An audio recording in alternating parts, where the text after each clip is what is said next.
গরমের দিনে শরীর ঠান্ডা রাখবে এই রকম জিনিস খেতে আমরা খুব ভালোবাসি। সেই কথা ভেবে আমি নিয়ে এলাম মৌরি পটল।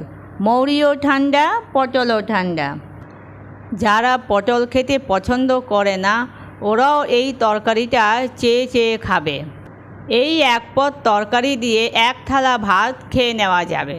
তাহলে চলুন তাড়াতাড়ি দেখে নেই আমরা এই রেসিপিটা কিভাবে তৈরি হয়েছে। এখানে আমি 250 পটল নিয়েছি, এইভাবে ছুলে ধুয়ে আর 2 ফালি করে নিয়েছি। তারপরে এখানে 2টো আলু এইভাবে কেটে নিয়েছি, ধুয়ে একদম রেডি পরিষ্কার করে রাখা আছে। এখানে নিয়েছি মৌরি 1 চামচ আর 1 ইঞ্চের মতন দালচিনি। এই যে এখন আমি এখানে কড়া বসিয়ে দিয়েছি, কড়া গরম হয়ে গেছে। মৌরি আর দালচিনিটাকে একটু রোস্ট করে নেব। বেশি ভাজবো না, একদম লাইট করে ভাজবো। বেশি ভাজলে তেতো লাগবে। এই যে দেখুন ভাজা হয়ে গেছে, বেশ হালকা লাল হয়েছে। এখন এটাকে শিলে মেদে নিয়ে নেব। এই যে আমি শিলনোড়া এটাকে মিহি করে বেটে নেব। মিক্সিতে বাটবো না, মিক্সিতে অত মিহি হবে না, সেই জন্যই শিলনোড়ায় বেটে নেব।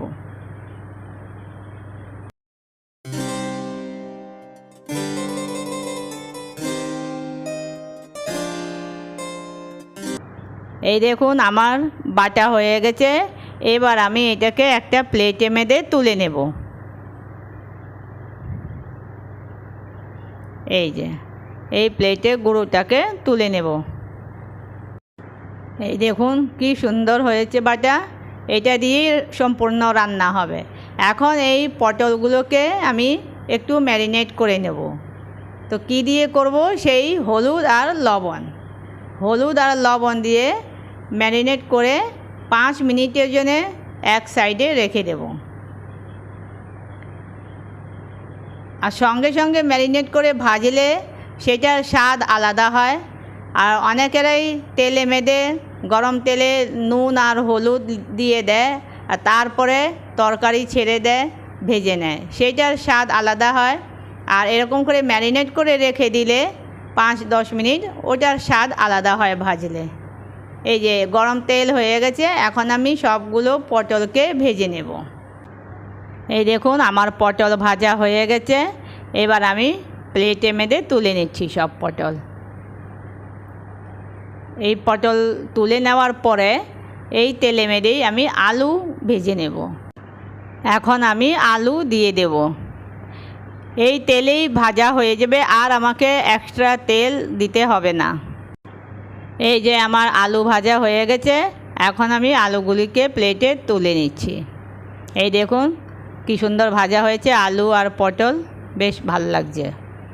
এখন আমি এই তেলে মেদে ফোড়ন দেব। একটা কাঁচা লঙ্কা আর মৌরি, এই কাঁচা লঙ্কা দিয়ে দিলাম। কাঁচা লঙ্কাটা একটুখানি ভাজা হলে তারপরে মৌরিটা দিয়ে দেব।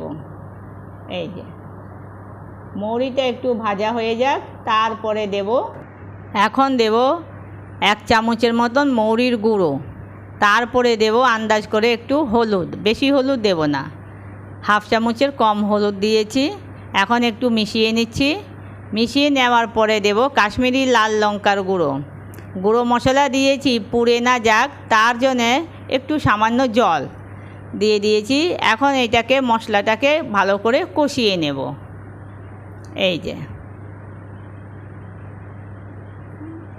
এই যে এটা হলো আদা বাটাটা আমি আগে দেখাইনি, এটা একটা সিক্রেট। আদা বাটা দিলে যা ভালো হয় না, মৌরির তরকারি মেদে যদি আদা বাটা দেওয়া যায়। এই যে আমি আন্দাজ করে লবণ দিয়ে দিলাম। আন্দাজ করে লবণ দিয়ে একটু মিশিয়ে নিচ্ছি ভালো করে। লবণ ঝাল এগুলি আপনারা নিজেদের আন্দাজে দেবেন।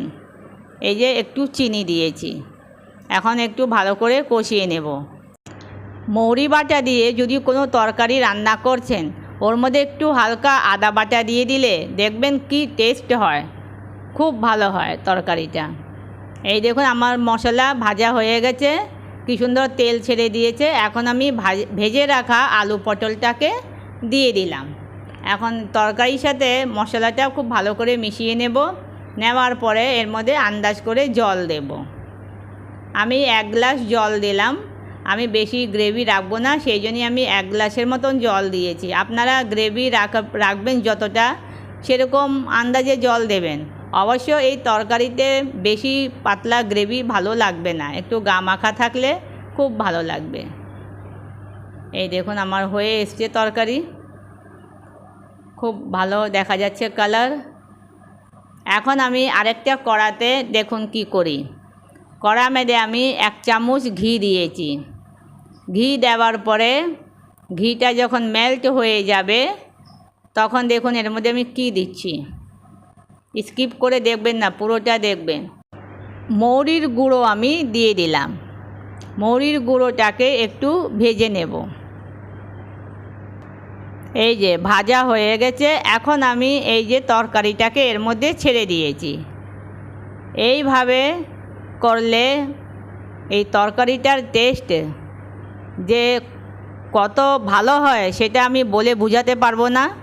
যখন আপনারা রান্না করে এইভাবে খাবেন তখনই বুঝতে পারবেন কি কত ভালো হয় এরকম করে ফোড়ন দিলে। এই দেখুন তরকারিটা আমার একদম পারফেক্টভাবে রেডি হয়ে গেছে।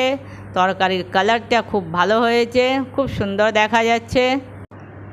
এই দেখুন কি সুন্দর দেখা যাচ্ছে, রঙটা খুব ভালো কালার হয়েছে। আর একদম এটা অল্প তেলে রান্না, নিরামিষ রান্না, কোনো রকমভাবেই এটা মধ্যে রসুন পেঁয়াজ পড়েনি, দেইনি। আর নিরামিষ দিনের জন্য একটা খুব ভালো তরকারি। তারপরে এখন গরমকালের জন্য এটা পেট ঠান্ডা করার তরকারি, খুব ভালো তরকারি। আপনারা বাড়িতে ট্রাই করবেন, ট্রাই করে দেখবেন এটা খেতে কত ভালো হয়েছে।